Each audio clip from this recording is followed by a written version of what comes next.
कवि सम्राट media क्लब्र mega रक्तदान शिविर गंजाम जिला भंजनगर अग्रणी सांबादिक संघ कवि सम्राट मीडिया क्लब पक्षर रविवार स्थानीय नियंत्रित बजार कमिटी सम्मेलन कक्ष एक मेगा रक्तदान शिविर अनुष्ठित हो जाए।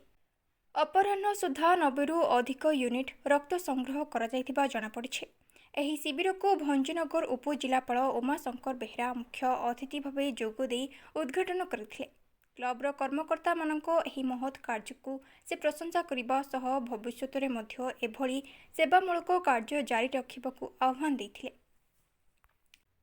ଅନ୍ୟମାନଙ୍କ ମଧ୍ୟରେ ସିପିଆଇଏମ୍ର ପୂର୍ବତନ ରାଜ୍ୟ ସମ୍ପାଦକ ଅଳିକିଶୋର ପଟ୍ଟନାୟକ, ସାନଖେମୁଣ୍ଡି ବିଧାୟକ ରମେଶ ଚନ୍ଦ୍ର ଜେନା, ଭଞ୍ଜନଗର ଏସ୍ପି रंजन कुमार दे, युव रेडक्रसर पूर्वतन राज्य कर्मकर्ता B Gobinda Rao, rotary club सभापति रंजित कुमार बारिक, निर्वाही अधिकारी मुरली कृष्ण पंडा, उपखंड सूचना और लोक संपर्क अधिकारी संतोष कुमार नायक, बेलगुंठा महिला महाविद्यालय अध्यक्षा डॉ संयुक्ता पंडा एवं सामाजिक कर्मी ए विष्णु प्रसाद, समाजसेवी दुर्गा चरण स्वाई, अवसरप्राप्त शिक्षयित्री कनकलता नायक प्रमुख विभिन्न पर्यायर अतिथि भाव जोगदे रक्तदाता मानक मानपत्र ट्रॉफी सह उपढौकन प्रदान करथिले। सूचनायोग्य जे कवि सम्राट मीडिया क्लब गंजाम जिलार विभिन्न ब्लॉकर सांबादिक मानक नहीं दीर्घ दिन धरी सांबादिक सुरक्षा एकता तथा सामाजिक सेवा जोगाई आसुछि। आज कवि सम्राट मीडिया क्लब्र समस्त सदस्यों नेतृत्व में यह रक्तदान शिविर परिचालित होइथिला। भंजनगर पुरुषोत्तम महापात्र रिपोर्ट, जिला खबर। भंजनगर कवि सम्राट उपेन्द्र भंज मीडिया सेल तरफ जो आज तृतीय वर्ष रक्तदान शिविर करिसेंती अनेक लोक आसी रक्त देइसेंती एवं एपरी काम करिवा द्वारा एपरी कार्य करिवा द्वारा समाज रे गोटे भल वार्ता जाउची। आ सहित कवि सम्राट उपेन्द्र भंजकर नाटी रोशन होउची। एई नाटी की आपण माने बंचेकी रखिसेंती। ए ना द्वारा आपण माने समाज रो सेवा करि पारुचंती। आ रक्तदान शिविर होउची। रक्त देवा द्वारा गोटे जी रक्त दियंती तार शरीर भल होगा सहित सी आउ जनकर शरीर भल करने आउ जनकर जीवन बचाइबा ए रक्तटी साहाय्य हुए। विशेषकर खरा दिने प्रत्येक जगह प्रत्येक ब्लड बैंक रे रक्तर अभाव थाए। से समय मु तल दिने गोटे ब्लड कैंप करी 400 यूनिट ब्लड देइथिली खरा दिने एवं जे जो जगार ब्लड कैंप कर धन्यवाद देवी। जो माने ब्लड डोनेशन कर धन्यवाद देवी।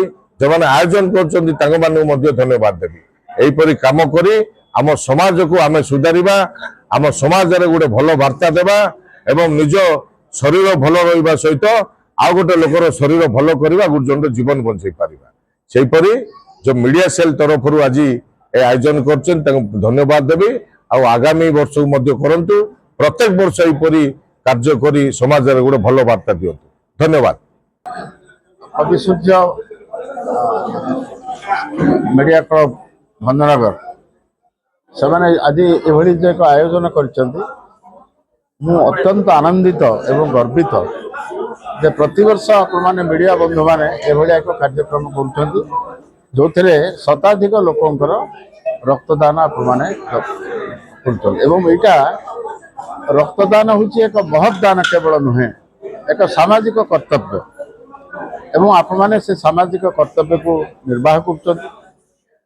रक्तदान गोटे जिनस जो एक जाति धर्म वर्ण निर्विशेष आम भितर जेते भेदभाव थिले भी जेते प्रकार कली तकराल थिले भी आवश्यकता पड़िले से रक्त ही आमको बचाऊँगी एवं कौ रक्त कहा कौ जातिर कौ धर्मर तार कौन हिसाब ना ए कहीं जापारती। तेणु एक जीवन रक्षाकारी उपादान होची आपनकर रक्त। रक्त कौन से दुकान रे बाजार रे मिले नहीं। रक्त को आमको दान करने को हम आम धर्म ना संघर्ष करुचे धर्म ना भेदभाव होची किंतु जेते रक्तर आवश्यकता पड़ुची से रक्त को धर्म लोकर को जाति लोकर तार कौन बाछ विचार नाही एवं या ठार अधिक महत् कार्य किसी नाही। एवं केवल यहाँ नुहे मनीष हूँ एक सामाजिक प्राणी। तेणु समाज प्रति तार कर्तव्य अच्छी तार अवदान रहा दरकार। समाज ठू केवल से नब नहीं समाज को मध्य से दब ଏବଂ ଦବାରେ ହେଉଛି ଆନନ୍ଦ, ନବାରେ ଆନନ୍ଦ ନାହିଁ। ଏବଂ ସେଇଟା ରକ୍ତଦାନ ଭିତରେ ଦେଇକରି ସେ ସଚେତନତାଟା ଆପଣମାନେ ସୃଷ୍ଟି କରୁଛନ୍ତି। ସେଥିପାଇଁ ଧନ୍ୟବାଦ ଦେଉଛି ଆପଣମାନଙ୍କୁ। ଏ ମହତ୍ କାର୍ଯ୍ୟକୁ ଚାଲୁ ରଖନ୍ତୁ ଏବଂ ସମଗ୍ର ଶରୀର ମୃତ ଶରୀର ଦାନ ଯେଉଁ କାର୍ଯ୍ୟକ୍ରମ ତାକୁ ମଧ୍ୟ ଆପଣମାନେ ଏଠି ପ୍ରୋତ୍ସାହିତ କରନ୍ତୁ। ଏ ଆହ୍ୱାନ କରିକି ମୁଁ ଆପଣମାନଙ୍କୁ ପୁଣି ଥରେ ଧନ୍ୟବାଦ ଦେଉଛି।